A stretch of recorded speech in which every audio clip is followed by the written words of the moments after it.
Narito na ang mga nag-trending na kwento sa mundo ng social media. Kakaibang bahay kubo race sa Pasig City, viral. Magkakaibigang umorder sa drive-thru ng isang sikat na fast food resto habang may sounds at microphone, kinaaliwan online. Pinoy dance group na sumayaw sa Shibuya Crossing sa Japan, binatikos online. Bagong font style ng Canva inspired kay Queen Yasmin, online world. May kanya-kanyang entry. Lalaki sa China nanalo sa isang contest sa patagalan ng paghiga sa isang mattress sa loob ng 33 oras. At 14 na taong gulang na babae sinilaban ang sariling bahay matapos ang away sa magulang nang dahil sa cellphone.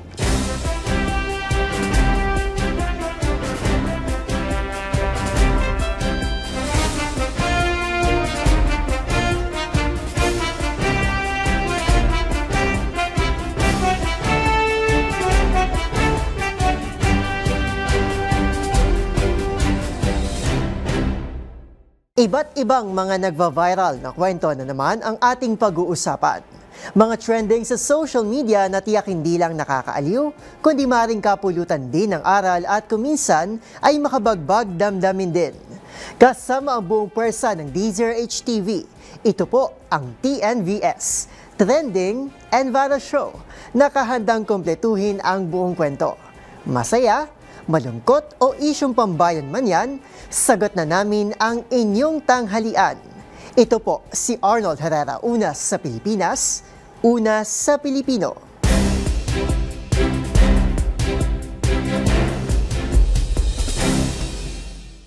Para sa ating unang trending story ngayong tanghali, Bahay Kubo Race. Naghatid ng saya at katatawanan sa social media ang viral na Bahay Kubo Race sa Pasig City, kung saan makikitang sabay-sabay na binubuhat at itinatakbo ng mga kalahok ang isang buong nipahat. Sa kabila ng munting aberya sa gitna ng karera, nagpatuloy ang masigasig na bayanihan ng grupo. Ang mga tagpo, panoorin sa report ni Millie Borja. Nagbigay saya sa social media ang isang kakaibang paligsahan sa Pasig City matapos ibahagi ng Facebook user na si Kyle Alessandro Serio ang video ng tinaguriang Bahay Kubo Race sa kanilang lungsod. Sa video makikitang buhat-buhat ng mga kalahok ang isang buong nipahat habang sabay-sabay na tumatakbo. Maingat na inaangat ang bahay kubo upang manatiling balanse habang umuusad ng mabilis. At habang nasa kalagitnaan ng karera, isang lalaki sa gilid ang nadapa, dahilan para bahagyang mawala sa balanse ang kubo.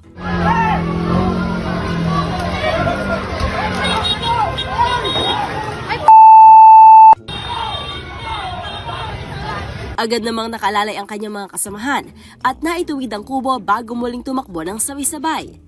Hindi naputol ang enerhiya at saya ng grupo at nagpatuloy ang karera na tila isang masayang eksena ng bayanihan sa modernong panahon.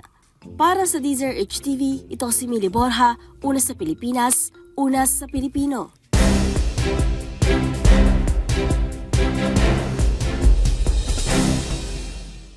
Sa ating susunod na kwento, sino nga naman ba ang pwedeng magsabi na ang saya na hatid ng paboritong fast food chain ng mga Pinoy ay para lamang sa mga bata? Yan ay dahil kahit ang mga adult ay kaya pa rin nilang ipakita ang kanilang excitement sa tila comfort food ng karamihan na mayroon pang twist habang umu-order sa drive-thru. Kung paano nga ba ni-level up ang saya, panoorin sa report ni James Galange. Kinaliwan online ang tila level up na excitement na magkakaibigang ito habang umuorder sa drive-thru ng isa sa mga paboritong fast food restaurant ng mga Pinoy. Kung akala kasi ng marami na bata na lamang ang kayang masabik sa tuwing magtutungo dito, ay hindi rin magpapahuli ang mga grown-ups, lalo na kung ito nga naman ang kanilang kinalakihan. Sa video, gumamit pa ng mic ang magbabarkada with matching theme song ng naturang restaurant. Apat. Apat na order na hoy, 1 piece.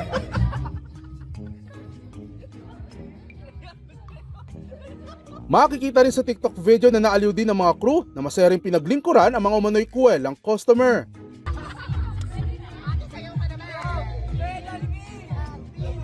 Samantala, kung napangiti ng mga ito ang mga crew, aliw na aliw rin ng mga netizen na anila wala talagang tatalo sa humor ng mga Pinoy. Kahit ang LRMC ang Light Rail Manila Transit Corp, ang mga operator ng mga tren sa LRT1 ay may pabirong hirit din. Sa kabilang banda, umakot ng naturang video na mahigit 320,000 views at higit 35,000 reactions sa TikTok. Habang nauna na rin nag-viral ang video sa X na dating Twitter na umakit na rin sa mahigit 100,000 views. Para sa DZRH TV, ito si James Galange, una sa Pilipinas, una sa Pilipino.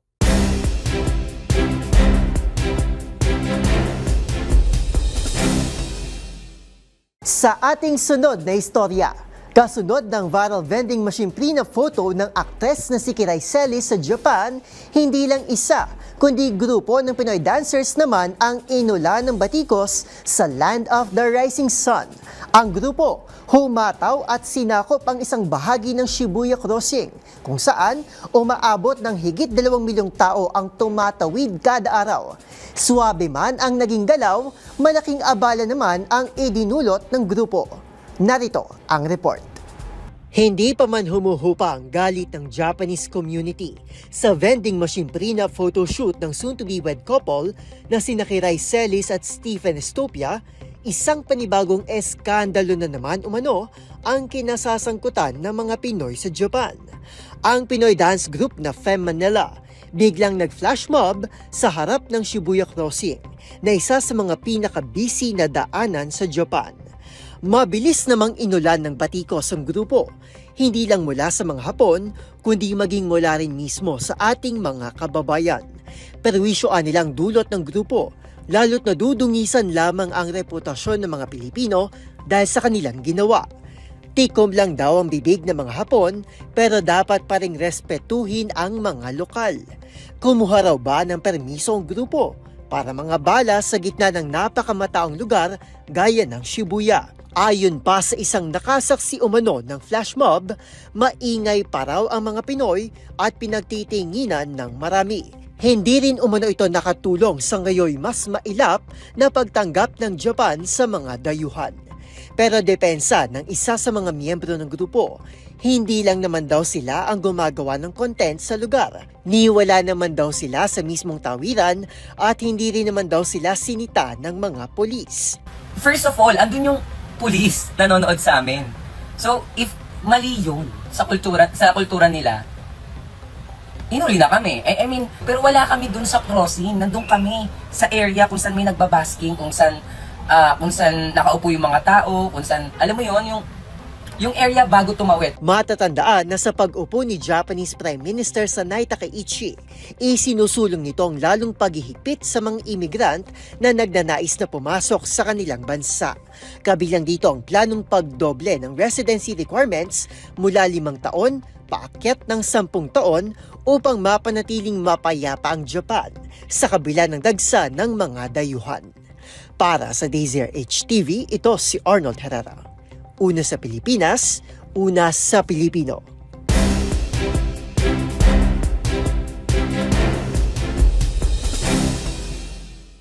Samantala sa iba pang kwento, Queen Yasmin never stops queening. Inilabas na kasi ng graphic design platform na Canva ang bago nitong font style na all-purpose queen na inspired by one and only Queen Yasmin. Mula A hanggang Z ay gamit-gamit si Queen Yasmin sa pagbuo ng mga letra na hindi naman pinalampas ng online world. Ang entries ng netizens at pages sa all-purpose queen font style, panoorin sa report ni Dustin Bayog.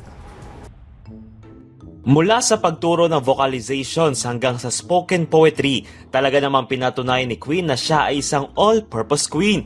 Ito ay matapos maging instant trending ang bagong design package ng editing platform ng Canva na all-purpose queen, kung saan tampok ang one and only queen of voice box and poetry. Sa ilalim ng A-sets, mula A to Z ay kinayayang gawin ni Queen Yasmin. At ito pa, meron ding inilabas na stock photos, Queemojis at Queen of Signs, kung saan hawak ni Queen ang blankong banner kung saan maaring ilagay ang inyong own text. Wet market naman ang peg ni Queen sa stock photos habang suot ang formal na business attire, habang para naman sa bite or flight ay tila enjoy si Queen sa kanyang Mango Graham. Ang online world, syempre ay hindi nagpauli sa kanilang entries. Una na rito napapanahon at laging pinag-uusapan na hirit ni Senator Bam Aquino na edukasyon, hindi korupsyon.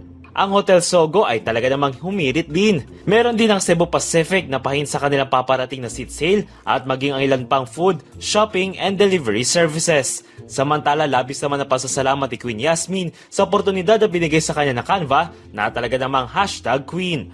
Para sa DZRH TV, ito si Dustin Bayog. Una sa Pilipinas, una sa Pilipino.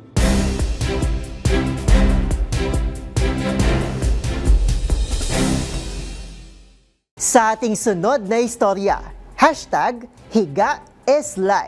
Nanalo ng cash ang lalaking ito sa China dahil sa pagsali niya sa isang contest.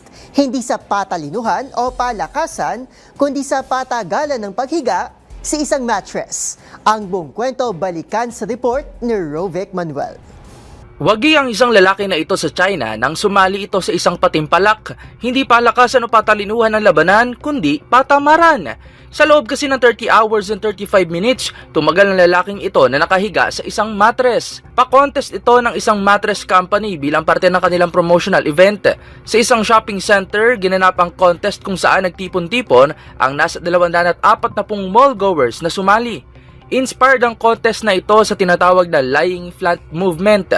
Isa itong kilalang internet slang term sa China na inilalarawan ng lifestyle ng isang tao na sumuko na sa expectations ng lipunan at pinipili na lang na panatilihin ang minimum standard of living. Ang kriteriya sa naturang contest, kailangan lang humiga ng participant sa mattress. Walang time limit sa lying flat contest. Maaaring magbasa, kumain, mag-cellphone at iba pa. Pero hindi pwedeng bumangon pati na ang gumamit ng banyo. At ang pinakahuling matitira ay ang hihiranging panalo. Makalipas lang ang 24 hours, 186 competitors na ang natanggal. Pagkaraan naman ng 30 hours, mas nabawasan pa ang naglalaban hanggang sa 3 na lang ang natira. Sa puntong ito, mas naghigpit na ang rules kung saan kailangan ng itaas ng mga lumahok ang kanilang kamay at paa. At doon na nga nanalo itong 23-year-old na lalaki na hindi na pinangalanan sa ulat sa oras na 30 hours and 35 minutes. Nakatanggap ito ng 3,000 yuan na premyo o katumbas na ng halos 25,000 pesos. Para sa DZRH TV, ito si Rovic Manuel. Una sa Pilipinas, una sa Pilipino.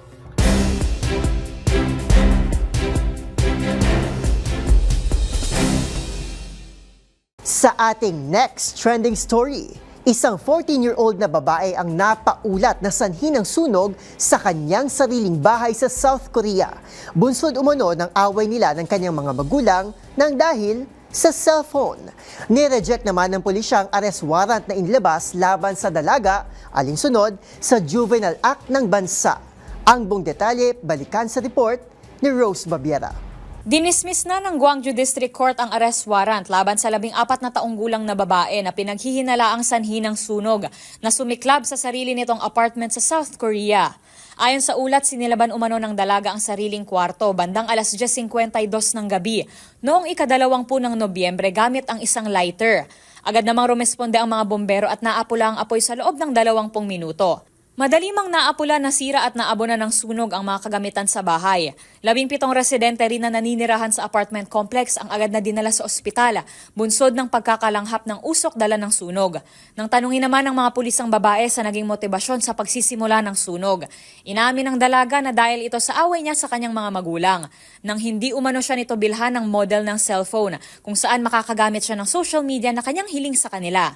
Ayon sa pulisya, nireject nila ang warrant alinsunod sa umiiral na batas na nagbabawal sa pagkulong sa mga kabataan edad 19 pababa o ang Juvenile Act sa South Korea. Para sa DZRH TV, ito si Rose Babiera. Una sa Pilipinas, una sa Pilipino.